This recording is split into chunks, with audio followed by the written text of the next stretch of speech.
Vamos aí para a palavra do Senhor, por favor. Uma oração eficaz. A parte 2. Uma oração eficaz. Parte 2. A palavra de Deus. Quero que você pegue a sua Bíblia. Na carta do apóstolo Paulo aos Hebreus, no capítulo de número 13, Hebreus 13, versículo de número 7 e o versículo 8. Hebreus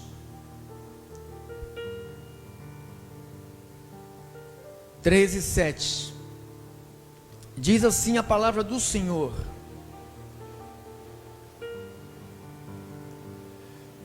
lembrai-vos dos vossos guias. Essa palavra aqui, guias, é pastores, os quais vos pregaram a palavra. Que palavra que eles pregavam? Palavra de Deus. E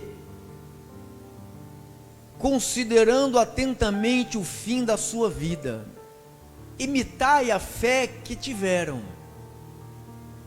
Jesus Cristo, ontem e hoje, e é o mesmo e o será para sempre. Ele é o mesmo de ontem, ele é o mesmo de hoje. Você pode dizer comigo? Diga, ele é o mesmo de ontem. Então, o que ele fazia, que ele fez ontem, ele continua fazendo hoje, e ele continua sendo o mesmo. Vamos orar ao Senhor. Você está num templo sagrado. Você tem que desligar o seu telefone, botar no mudo, botar no vibrador, no vibração. Vai. Por favor, respeite o ambiente sagrado. Respeite o ambiente sagrado. Senhor Jesus Cristo, meu Deus e meu Pai, estamos aqui reunidos no Teu nome, Senhor, porque sabemos que o Senhor fala através da palavra, através do Evangelho, através daquilo que o Senhor deixou escrito há muitos e muitos e muitos anos. Há muitos que não amam a sua palavra, estão abandonando a sua palavra. A porta é estreita e o caminho é apertado, e são poucos os que entrarão por esse caminho. Meu Deus, me ajude, Senhor, a não sair deste caminho. Me ajude a me manter, Senhor, nas tuas pegadas, nas tuas verdades. Eu oro em nome de Jesus, para que estas palavras que vamos meditar hoje fique dentro de nós e não saia. Eu oro em nome de Jesus, e a igreja do Senhor digam todos amém. Dá-lhe um aplauso ao Senhor, bem forte.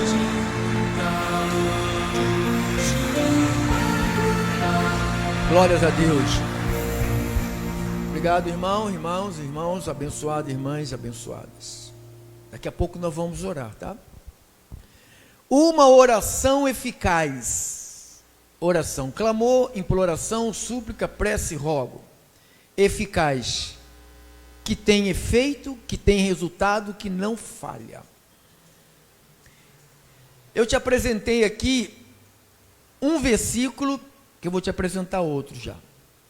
Que Jesus é o mesmo de ontem, Ele é o mesmo de hoje, e Ele será o mesmo para sempre. Diga, Ele será o mesmo para sempre. Olha onde você vai encontrar em Hebreus 12, em Hebreus 1:12.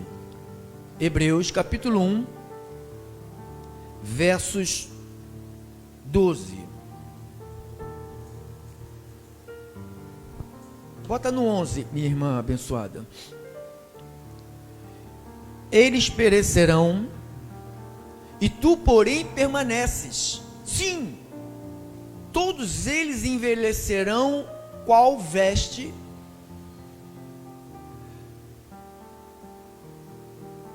também qual manto os enrolarás, e como vestes serão igualmente mudados. Tu, está dizendo aqui, tudo vai mudar, porém, és o mesmo. Tu, porém, és o mesmo. Diga, ele é o mesmo. Ele é o mesmo, irmão. E os teus anos jamais terão fim. Vamos para outra passagem. Tiago capítulo 1, versículo 17. Tiago 1, 17.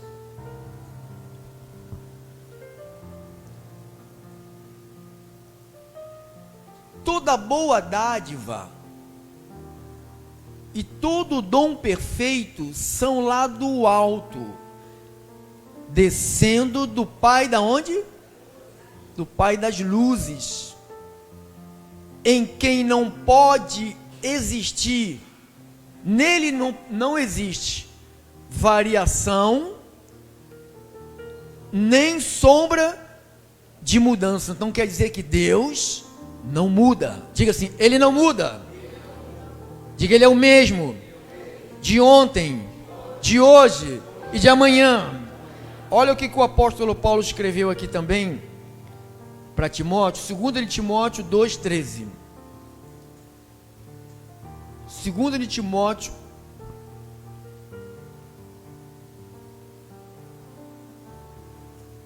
2,13. Bota no 12, irmã. 2 Timóteo 2, 12 e o 13. Diz assim: se perseverarmos, também com ele reinaremos. Olha aqui. Se perseverarmos, pensa nessa palavra aqui, se perseverarmos, também com ele reinaremos. Se desistirmos, o resultado não é o mesmo. Se perseverarmos, também com ele. Se desistirmos, você acha que é o mesmo resultado? Não, né? Se negarmos, ele por sua vez nos negará. Se somos infiéis, ele permanece fiel. Pois, por que ele permanece fiel? Pois de maneira nenhuma pode, porque ele não muda, ele não pode negar a si mesmo. Deus, ele é o mesmo ontem, hoje e será eternamente. Ele não mudou. Diga, ele não mudou. Mais uma passagem. Eu tenho 13 minutos. Salmos 102, 27. Salmos 102, 27.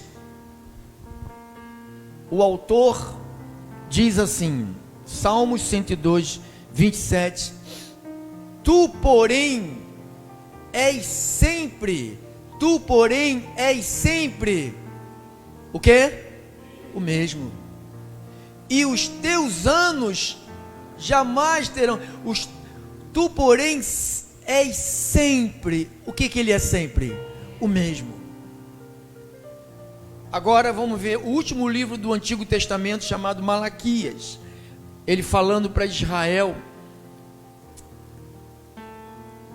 3:6. Malaquias 3:6.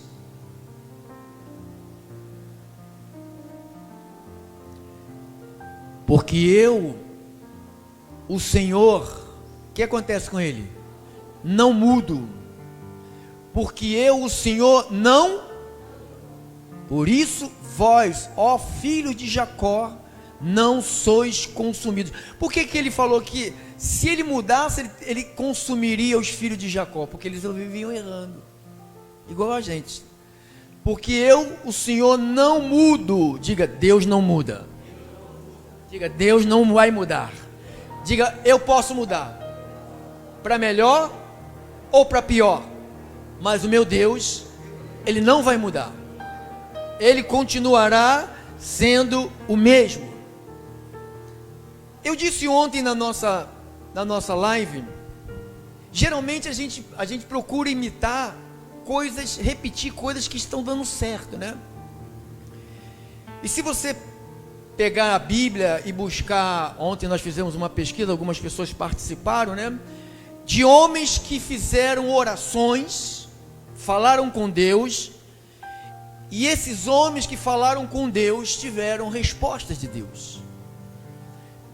Algumas pessoas disseram Abraão, Eliseu, Daniel, Elias, Davi, Moisés, Josué, Pedro, Sadraque, Mesaque, Paulo.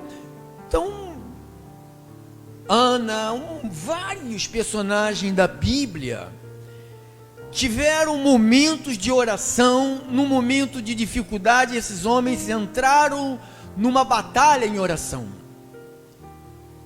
Às vezes pela nação, às vezes pelas suas famílias, às vezes pelo exército, às vezes várias situações que ocorreram. Por exemplo, Davi, os inimigos, os amalequitas deram lá em Samuel, deram lá no acampamento de Davi, quando ele não estava, tomaram tudo, e Davi foi, orou ao Senhor, e o Senhor respondeu a Davi, e Davi recuperou tudo que ele tinha perdido.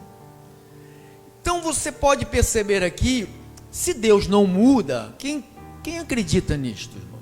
Quem concorda com isto, irmão? Diga, Deus não muda. Ele não mudou. Diga, os pactos mudaram. Diga, os pactos mudaram. Diga, as alianças mudaram. Mas Deus não mudou. Ele continua o mesmo. O problema não é que Deus tenha mudado. O problema está em nós. O que mudou foi a geração que deixou de existir para essa geração que existe hoje. Uma geração incrédula, uma geração carnal, uma geração unitária, uma geração egoísta e uma geração que não acredita em Deus. Essa é a nossa geração. Por isso que às vezes a gente pensa que Deus está dormindo, ou que Deus só funcionou lá atrás e agora Ele não vai funcionar por causa de mim. Deus não funciona por causa de mim. Deus se move a nosso favor quando eu e você, irmãos, guarde isso, quando nós oramos em cima das suas palavras. Você tem pai? Quem tem pai e mãe aqui? Ou pai, ou só pai? A gente acreditava demais nos nossos pais. Pelo menos a gente que tem 50 para cima, a gente acreditava. No de hoje, os pais de hoje está muito estranho, né? As pessoas não estão nem acreditando mais neles, porque eles ficam com um comportamento dentro de casa estranho. Aí a pessoa os filhos não acreditam nos pais. Infelizmente isso tem acontecido muito. E Deus, Ele deixou a sua palavra como modelo para ser reivindicado. Então, quando nós oramos, nós não inventamos nada. Nós oramos, nós fazemos o seguinte: lembramos a Deus as promessas que Ele fez para a igreja. Você tem que ler a Bíblia, você tem que conhecer a Bíblia, para você saber quais são as promessas que Deus fez para você. Porque se você não souber, você vai ficar orando besteira, como a maioria do povo fala. Um monte de gente falando um monte de besteira que Deus não vai. Deus até ouve, eu acredito que Deus fica até caçoando de alguns. Deus quer que você lembre a Ele aquilo que Ele prometeu a você. Você não tem que pedir nada, por isso que a Bíblia fala assim, ó, se você pedir conforme a vontade dEle, e a vontade dEle está na promessa que Ele te fez. Então você não pode inventar pedidos, porque Ele falou, lembra dos teus guias, imita eles. Como é que eles oravam? Eles oravam em cima da palavra. Qual palavra? De todas as promessas que Deus deixou para eles. Então eles, Senhor, o Senhor, na tua palavra diz que o Senhor enviou-lhes a sua palavra e nos livrou de tudo que era mortal. Então eu oro em cima dessa palavra. O Senhor enviou a sua palavra e me livrou de tudo que era mortal. Eu reivindico isto na minha vida. Está escrito que o Senhor, pelas suas chagas, o Senhor me curou. Então eu reivindico isto, porque isto é uma promessa. Por isso que ele falou lá, nós lemos lá em Timóteo, se você for infiel, ele permanece fiel. Ele não pode negar aquilo que ele prometeu. Por isso você tem que saber da Bíblia. Você que está aí pela rádio, pelos aplicativos, pelo Facebook, YouTube, eu sei que a maioria de vocês estão longe da Bíblia. É um pedacinho que te dão aí, só para tirar um pouco do teu dinheiro, que você também já tem pouco. Para te iludir, para te enganar. E você fica aí repetindo o que esses homens andam repetindo, bebendo água, bebendo enxofre, falando palavras que não tem nada a ver com promessas. Deus não, Ele não honra o que eu digo, Ele honra o que Ele prometeu. Deus não honra o que eu peço, Ele honra o que Ele prometeu para mim. Então se Ele prometeu suprir as minhas necessidades, então Ele vai suprir as minhas necessidades, que eu vou orar reivindicando isto. Eu trabalho, não sou preguiçoso, não sou mosca morta, não sou um à toa, não fico olhando o vento soprar, para ver se eu vou voando no vento, que nem o meu primo falou, deu um vento forte aí ontem, se tivesse alguém magrinho na rua olhando para mim, e o vento ia carregar. Eu não sou palha para ser levado pelo vento. Então, temos que orar, diga comigo, temos que orar, vamos igreja, temos que orar em cima da palavra. Você tem que repetir. Para isso você precisa de conhecer tudo que Deus te prometeu. Ele te prometeu cura, Ele te prometeu paz, Ele te prometeu prosperidade, Ele te prometeu saúde, Ele te prometeu vida em abundância. Então você tem que orar em cima da palavra. Não, pastor, mas não, pastor, não, é assim sim. Não é as minhas palavras, são as palavras que Ele deixou estabelecido, são as promessas que Ele deixou. Então, amados, nós temos agora 3 minutos para terminar essa parte, que hoje vai ser rápido, e vamos orar. Vai só parar lá a pregação, não vai mexer nas rádios, só parar a pregação e deixar tocando as rádios do jeito que está aqui, por aqui mesmo, por favor. Terminando nesses 2 minutos, só para você perceber aqui em Êxodo 3 minutos. É Antigo Testamento, pastor? Eu te mostro também no Novo Testamento, sem problema. Êxodo 3, versos 7 ao 9. Olha o que ele disse.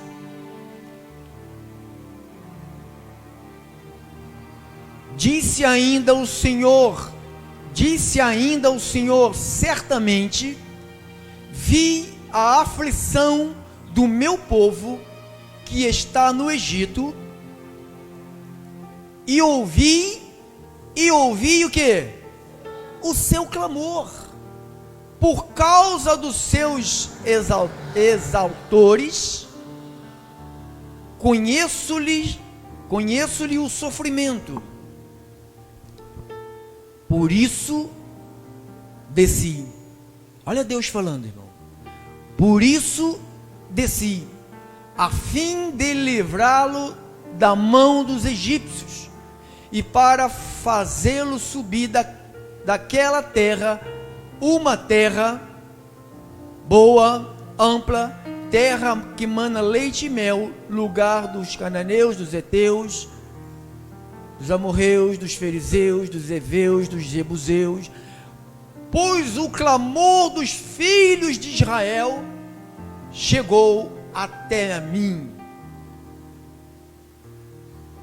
E também vejo a opressão com que os egípcios os estão oprimidos. Então diz, depois no final dessa história aí você vê o que Deus fez de livramento para o povo de Israel. Então o povo, ele orou. Paulo disse aqui, na primeira carta de Timóteo, no capítulo 2, do versículo 1 ao 3, 1 Timóteo 2, versículo 1 ao versículo 3, diz assim, e vamos terminar agora, tá? Antes de tudo, pois, exorto que se use a prática de... Que prática?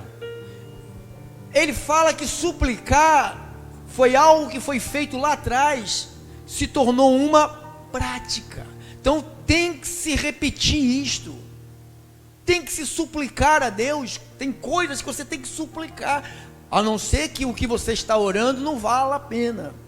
Não sei se é para o teu marido, não sei se é pelo teu filho, não sei se é pela tua filha, não sei se é para você ter paz onde você mora, não sei qual é o tipo de oração que você tem feito, se tem chegado como súplicas. Use práticas de orações, use prática de súplicas, use práticas de orações, use a prática de intercessões e ações de graças, gratidão, agradecendo a Deus em favor de todos os homens, em favor dos reis, dos governos e de todos que se acham investidos de autoridades. Não adianta, irmão, a gente ficar xingando os caras, não adianta a gente ficar blasfemando, falando um monte de besteira, que não vai resolver nada. Temos que usar a prática de oração a favor dos reis e todos que se acham investidos de autoridade, para que vivamos. Se a igreja não tiver prática de oração, súplicas e ações de graça, nunca viveremos como? Tranquilos. Vai ser um inferno até Jesus voltar. E Jesus diz, se a igreja se mobilizar, vivamos vida tranquila, vida mansa, com todo o amor e respeito. 3. Isto é bom e aceitável diante de Deus, nosso Salvador, a qual deseja que todos os homens sejam salvos. Essa salvação aqui não é salvação para ir para o céu e para o inferno, não. Salvação de situações. Que se Deus quisesse que todos os homens fossem salvos, o que ele faria? Salvaria todos. Então, essa salvação aqui não é para a eternidade, é salvação de situações. Por isso nós temos que orar para ser livre de situações. Assim disse o Espírito, assim disse o Senhor. Vamos dar um aplauso ao Senhor.